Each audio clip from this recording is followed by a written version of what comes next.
Hello everybody, thank you for watching. If you like this video, please subscribe to my channel. I've got here 5 different wonderful Hamilton watches on my table, and I'm actually wearing another one right here. It's a Hamilton Jazzmaster cushion case on my wrist. I'm doing this video because a very common question among watch enthusiasts, and a question I even get from people who are not that into watches, is what is the best brand of watch? And that question by itself is a little bit open-ended, because the best is different depending on how you determine what makes a watch brand good. And obviously, it's a very different question if money is no object, or if we are considering value, meaning quality as compared to price.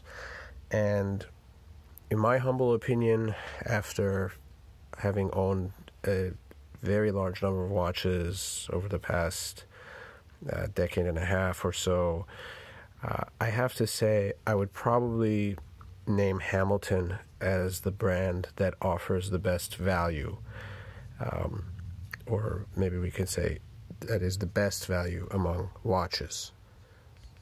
And as to the components of value, or what gives value to a watch, in my opinion, it really comes down to 3 basic categories. I would say build quality, design, meaning something unique, something special, and name recognition. Whether we like that or not, that's an important part of value. Name recognition represents the investment a company or brand has made into their product. It represents longevity. So I think that really cannot be discounted. Yes, there are high-quality brands that have virtually zero name recognition outside of watch enthusiasts. I can name a few that are from China, from the United States, but if you are fairly talking about a value proposition per watch, you have to take into account the costs that went into the brand recognition. And Hamilton, as I think most people know, is pretty well known, at least in countries I'm familiar with. Even people who are not necessarily into watches, many of them will recognize that Hamilton is a brand that they have at least heard of. So the name value, name recognition is there with Hamilton. As I've said, and as I'll show in a little bit more detail with these watches, the build quality is there, and the designs are there. And the designs, actually, in particular, I think are one of Hamilton's really strongest attributes, in that they have a very large catalog and history of designs, which they nowadays seem to draw upon very much, and with great success, in my opinion. Many of the designs are based on, you can actually find the design that the watch is based on, and many times Hamilton themselves will make a big deal of that. The second watch from the right here, for example, is an Intramatic, which was a line of Hamilton watches in the 60s, though this is obviously a much larger version, more modern. The design cues are all from that older watch. So there are many examples like that, and there are direct reissues where Hamilton will let's say like the Bolton, there are quite a number where Hamilton will just use the name as well from the prior model from which the new one derives its design. And I think right there, that's of great value to me as a collector, that the brand has a design language. It is not just sort of haphazardly copying other designs, nor creating designs that really have no sort of thought behind them.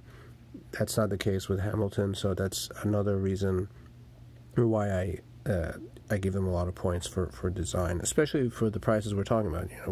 I'm a person who's generally focused on the pre-owned market, if you've seen my other videos, because value is important to me, and I think that's where you get the most value as a collector. If you're a person who wants to have one watch, I don't think that's a big deal. But if you're a collector and you like variety, it's obviously important to try to get the best value that you can. And so my focus is pre-owned. Here, again, that's where Hamilton shines even more. Although I think their MSRP, their new prices on the gray market especially, are quite reasonable. It's in the pre-owned sector where you're going to see, some amazing values, watches you can have for $200, $300, $400, which are really well made. So this first one in my hands is Hamilton Jazzmaster Traveler GMT. It's an interesting watch. You can see the amount of detail on this watch, which is very representative of the brand as a whole. If you see some of that detailing on the side of the case, that's not something that's easy to do. You'll compare this to, let's say you can get this watch for $400, let's say, hypothetically pre-owned, and compare it to a micro brand which costs $400, and you'll quickly see that the level of detail and finishing. Check out that polished edge right there on the lug, the variety of different surfaces, the intricacy. It is impossible to find that on most watches in that price range. Even the bracelet, it's well made. The dial, now there is one flaw which you may catch here, and that's that the Sapphire Crystal, though Sapphire lacks an AR anti-reflective coating, obviously there's going to be some places where the watch comes up short. There's no way you can have everything at this price, but you do get a lot. As I mentioned, the bracelet is also very well made. The H style may not be to everyone's liking. It is somewhat unusual and dated looking, if I may say so, but there's no doubt that it's well made. It's solid. I mean, this is a pretty worn watch, and you can see how nice and solid this bracelet is. Does not pinch hairs. I think that's a important indicator of the quality of the finishing. And the clasp here, you can see it's a butterfly clasp, but very well made. Obviously it's not going to be like a diver clasp or something with micro adjust, but it certainly does the job and fits in with the rest of the watch being such a great value. So this is the Intramatic, which I mentioned a little earlier. This is a 42 millimeter size. I've done a couple of videos about this watch, or Intramatics in general. Now this one, you're getting an even greater value in the sense that it's really a unique, distinctive design, something that it's definitely not run-of-the-mill.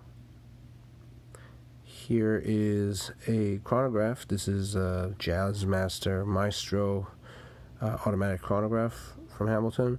Obviously, this looks very similar to an IWC Portuguese chronograph, and while I would not compare it directly to that watch because they're in vastly different price levels, this is another example of a very well-made, well-finished watch. It's obvious on the video, I think, and even more so in hand. And next I have a Hamilton Jazzmaster Slim. I believe that is the official name of this model. Slim, it's kind of obvious why it's named that. It's a very low profile, uses an ETA 2892 movement, so that's something even better than most of the lower end Swiss watches, which use ETA 2824 and that family. Here's that beautiful movement. It's a thinner movement, it's more expensive. It's another nice thing that you get with a Hamilton at a very reasonable price point. This one actually has a mesh Milanese strap that comes standard with this watch. Very high quality strap. I would rate this strap as being even higher quality than the Stabe straps that I've tried. So, a better quality than a strap that's $150, $175. And here is the only member of the Hamilton Khaki line, which I have here today. The Khaki line are the a little more casual watches. The Khaki 38mm field watch is very, very iconic and popular. This is in that family, but a little larger. This is a 44mm, what they call Khaki Officer, manual winding, at a United Space Movement. Sounds has a beautiful distinctive ticking sound, and again, very well made. Khaki models are a little bit less intricately finished as compared to the Jazzmaster line, but they're nonetheless very, very well made. This is just a small sampling of what's out there. And here is the one I was wearing. This is also part of the Jazzmaster line.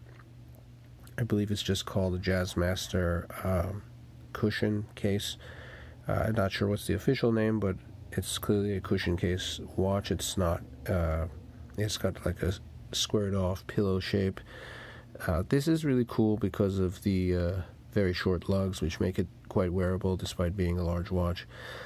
Again, this is a good example of the level of detail and finishing that you'll find on, virtually all of Hamilton's models.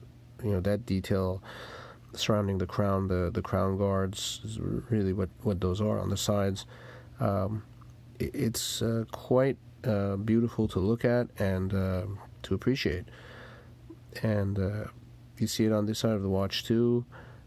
There's a lot that goes into these watches, and for being watches that you can get for just a couple hundred, I think they offer a ton. Beautiful dials. This is a great example of that as well. Not far off from dials you see on far more expensive watches. So this is just, as I said, a small sample of what Hamilton offers. They have a very wide product line.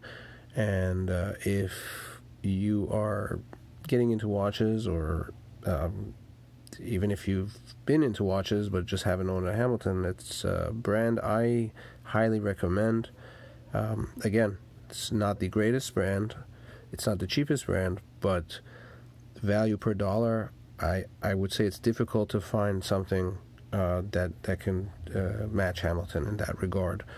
So I hope this was helpful if this is something you're interested in, and I hope to do some more in-depth reviews of some of these models and others within the Hamilton's offerings, and definitely check back for those. Thanks for watching.